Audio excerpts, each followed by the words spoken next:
G'day everyone, welcome to another edition of Fly Fishing in Nature's Realm. Now today's fly that we're going to tie, I do apologise for not having any fishing videos up, but I just can't get out. As soon as they tell me that you're right to go, the next thing you know you're locked down. I don't know whether I'm after or I'm feeding them, but I guess they've got our best interest in hand. So this is going to be another fly tying video, and it's another Tasmanian fly. Now, because I've had a lot of different Tasmanian flies in previous videos, I had a viewer by the name of Graham. Graham probably doesn't want me to give his full details out or anything, but and remain anonymous. But Graham, he's from Tasmania, and obviously loves fly fishing. And if he's in Tasmania, he's got to be a good fly fisherman. There's no two ways about that. And he was talking about his favourite fly, and he asked me whether I'd do a fly tying demonstration of that fly. And that fly is the pot scrubber nymph. Now, through Graham and a few other articles and so forth, the person who developed this fly was Dick Wigham. And Graham was also kind enough to tell me that the robin was also developed by Dick Wigham. And Dick Wigham, or the late Dick Wigham, and what a fly fisherman he must have been. Just fantastic. There's a lot of writings about Dick Wigham in David Scholes' books, and I have a book also written by Dick Wigham called The Uncertain Trout, which gives you a lot of an insight into the man himself and what he was like and so forth. So if you do want to delve in that direction, go out, get that book, The Uncertain Trout, and read a lot of David Scholes' writings. He mentions Dick quite often. Now, the pot scrubber nymph is a fly that was debated as to how it was tied. Now, through Graham and a few other people, the pot scrubber nymph was basically a nymph that was tied all the way up to the eye with the either chocolate brown wool mixed with chocolate brown seals. There's no two ways about that. And it didn't have a wing case. When I tie my nymphs to imitate the species of Australis, Atziphalebia australis, that's the actual term of our mayfly. When I tie a nymph to represent that, I use a wing case. But Dick Wigham felt that the actual pulsation of the seals fur mixed with the wool fibres really gave it life. And this is the great thing about seals fur and wool, it really comes alive. Alright, so it's a little bit of the history of the pot scrubber nymph. The pot scrubber nymph obviously uses a segmentation using pot scrubber, material. Copper. Pot scrubbers can be purchased. I think they can still be purchased in supermarkets and so forth. And there's probably a better one or a better looking one for scrubbing your pots and pans and so forth. Really good material for that type of work. And so ingeniously, Dick thought, well, wouldn't that make a great ribbing on the nymph? And that's why it's called the pot scrubber nymph, because of the pot scrubber wire. Right. Now, so let's get into tying this fly. Now, firstly, the materials you will need, I'll put up right now, and you can take your time, pause the computer, and write down that materials that you'll need so you won't miss it. So let's get into tying it. Okay, size 12, size 14 hook is the hook mentioned by the original pattern. You could use any size hook you like. I like to have a little bit of extra length of mine, so you've got a bit more of a body and less of a thorax. So you can experiment with that as well. Now with the wool, I use a brown wool, as you can see here, and I break up the fibres by spreading them and cutting with scissors until I've got a nice little bunch like I've got right there below me, and I've got my seals for it. So they're the main ingredients that you will need, and like I say, size 14 or 12 hook. So let's start tying it. Silk we'll need is 6/0 in a brown colour. Okay, so let's start tying this fly. Alright, leave a gap there for the thorax, and then start to tie the base thread to the hook. And as you can see, it's a great colour. Brown matches the natural perfectly. And down to the end, right there. Probably in line with the barb of the hook. Now the next material we'll need is a tail fibres, and I like to get the tail fibres from a cape, on a rooster or a cock cape. Now you don't have to use the genetically created capes. All right, they're expensive and really, I mainly use them for the dry fly hackles on my dry flies. And just for tails, you can use these Indian capes, very cheap. And I recommend people go out and buy a brown, a black, and maybe a grizzle, and that'd be fine just to start you off with. Just your cheap sort of like capes. And so what we do is we select a feather, and then we get and as you can see, this is a brown cock. And then what we do is we just strip the actual fibres away from the feather, like so.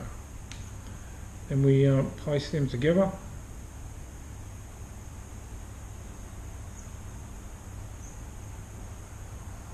And I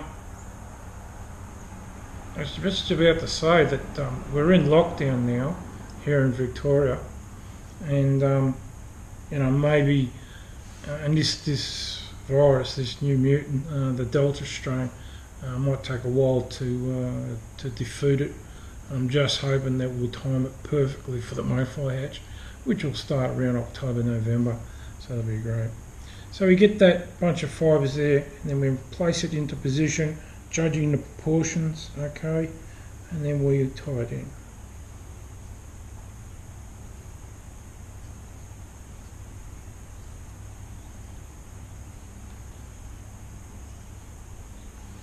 Okay, nice and straight there, beautiful. I'll cut the excess or the surplus away. Alright, next requirement is the pot scrubber wire. Now with the pot scrubber wire, as you can see, there's all different, sort of thicknesses, but in general it's pretty thin in its diameter. And all you have to do is just stretch out a bit like that, cut it at one end there, and there, so you've got a good length of the wire. Now what I like to do is just get the wire, it's all twisted. So what I like to do is between my forefinger and my thumb is to, and my nail there, to flatten it out. Nice flat and straight. So just run it over with your fingernail and your thumb, with your nails there. So you've got a nice flat straight piece of nice pot scrubber copper wire. Alright, we'll place that in the length of the hook shank up to the thorax, so around about that position there. and we tie that in.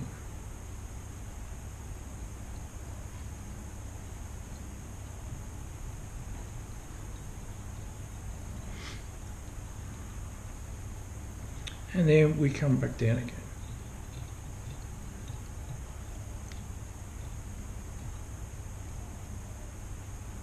Alright. Now, and this is an easy fly to tie, don't worry about that, you know. A lot of beginners start off tying a brown seals for nymph or a brown nymph. So this is a great beginner's fly too to tie. Alright, now we tie in, we grab ourselves a bunch of seal's fur and a little bit of the brown, or the chocolate brown wool, and mix that together with our thumb and forefinger. Try not to waste any of that seal's fur, because that seal's fur is very, very expensive. Okay, now we spin it on to the silk or the thread, spread it out. Now for beginners, how do we, you know, spin on the dubbing material onto our thread? Well, we twist with our thumb and forefinger in the one direction all the time. One direction, boom, boom, like that. Don't go back and forth, just one direction. So one direction. And you'll find the seal's fur is pretty hard to get onto the thread, but with a bit of practice, it's not easy. It's not hard. It's relatively easy, and you need to really put a bit of pressure on it with the seal's fur. Now let me just get a little bit at the point of the hook and the actual thread, then we can start tying that in. And we only want it to be very, very small amount at the start. That's probably even too much, so we'll spin that a little bit more and then advance up, and then we make it a bigger diameter as we go towards the thorax. A bit of saliva helps as well.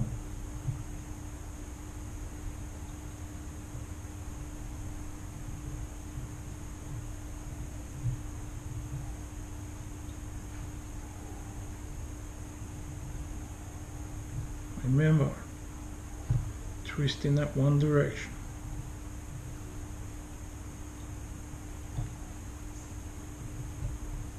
If you're a good fly tyer, been doing it for a number of years, you'll know what I'm talking about there. Now as you can see, it bulked up a bit there. So what we've got to do is we've got to spread it out, alright?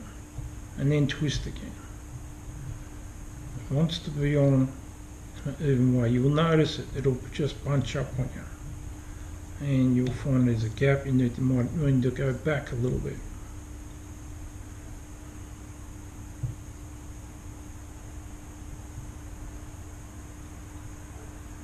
And then when we're at around about the thorax mark, we can take away that material and just twist the remaining, or dub the remaining on, and we're at that point there.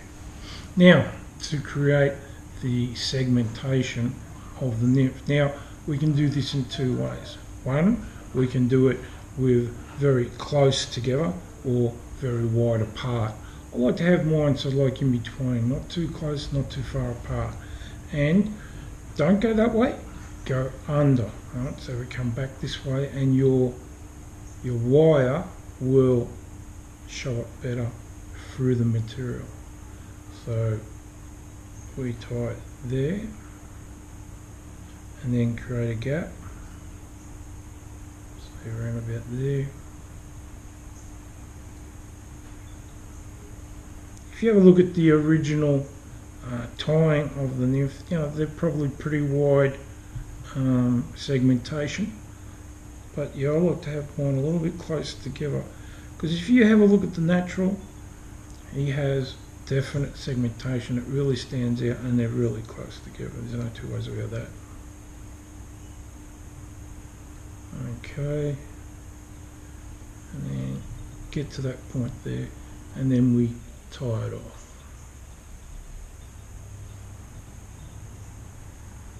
And cut away the surplus, and because there's no wing case involved for the pot scrubber nymph, alright, we just dub on some more material.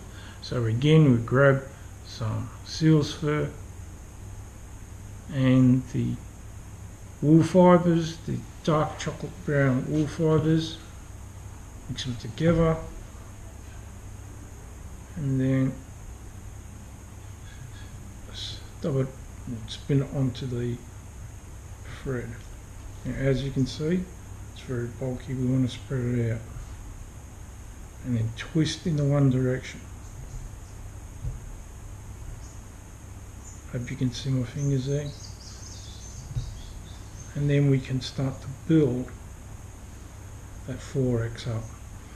And it has to be bigger in diameter, guys.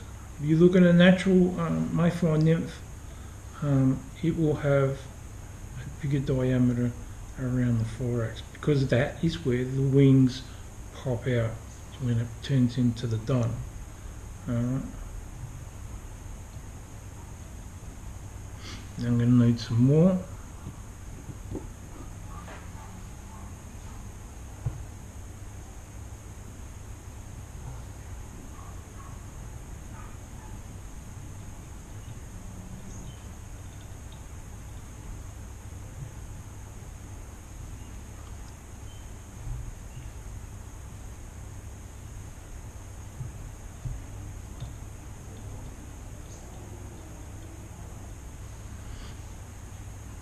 And probably just a touch more.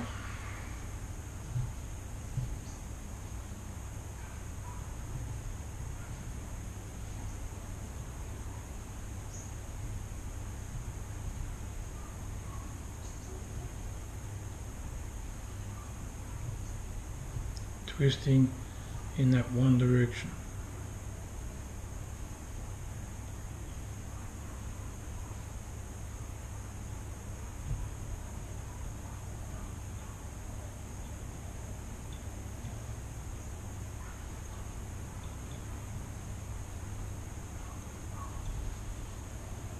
And there we have it. Now, as you can see, we're going to prick the fibres out, because that's the most important part, the pulsation of those fibres. So that's probably as much as we need.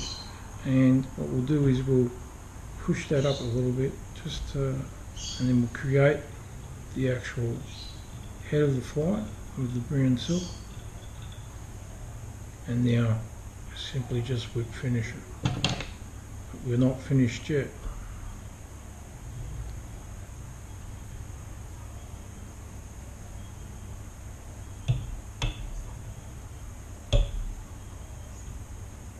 Let's do another one to make sure it's securely tied in. And that's it, guys. That basically is the end of the fly, but we've got one more thing to do. We get our bobbing needle and we loosen up the vise so we can turn it, and we prick those fibres. Alright. With the needle on the top, on the sides, on the bottom, on the other side, and then we do the bottom of the actual body. Get between the pot scrubber wire, really prick it out, because this is what it's all about, guys, you know, and this is why fly fishing, you know, I feel, you know, really does work so well, is because our flies become alive. You know what I mean? They're not metal lures, they're not plastic lures. Even though a lot of flies these days are made from materials that are probably got less life than they do. And this is why, these old flies tied by, Dick Wiggum and Noel Jetson. Noel Jetson was another guy who really was involved with Noel Jetson and David Scholes and that. That's why they tied these type of flies, because they had a life into them. And as you can see, that's pricked out beautifully. And that underwater is going to absolutely pulsate. It's just gonna come alive. And this is the great thing about it. And really the only difference is to a normal brown nymph is that it's got the pot scrubbing wire, as you can see here, the pot scrubber wire for the ribbing or the segmentation of the nymph, and it makes a big difference. It's got more sparkle in it, as you can see that in the light. It sparkles and it adds weight to it as well.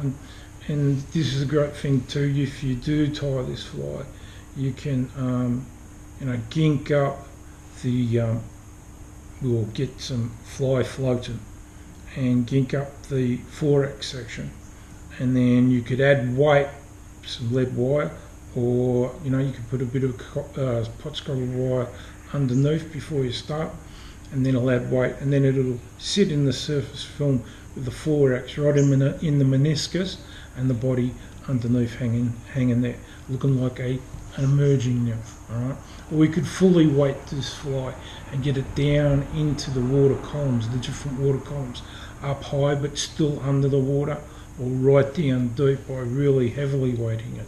Alright, because that's what happens with the nymphs. The trout will feed on the nymphs as they rise, so they'll live under a rock, the nymph, and they'll come up, and that first wave of mayfly nymphs coming up, you won't see a trout, but they could be still feeding. Alright, so we cast out a brown nymph like we've got, heavily weighted, get down into where they're feeding down on the bottom, and then as they go up they're feeding. Alright, we've got to change our flies to get it to different levels, and then when it becomes an emerging nymph, we have to put on an emerging brown nymph. Okay, so we have to change the construction of the fly as the natural nymphs change their levels within the water column. Alright, and then we're in business and we're catching fish. So that's the pot scrubber nymph. I'd like to thank Graham for introducing it. It is a fantastic fly. It's a fly that I've used before, but not so much with pot scrubber wire. I've used a lot of different materials, but it's great of Graham to mention this, and he swears by it. He reckons it's the best fly. If he only had one fly, this would be the fly that Graham would use. And so thank you very much, Graham, for suggesting the pot scrubber nymph, originally developed by Dick Wiggum. Alright guys, that's about all I've got to talk about the pot scrubber nymph. So I'll see you in the next edition of Fly Fishing in Nature's Realm, and we'll hopefully have another great pattern to tie. See you then. Bye for now.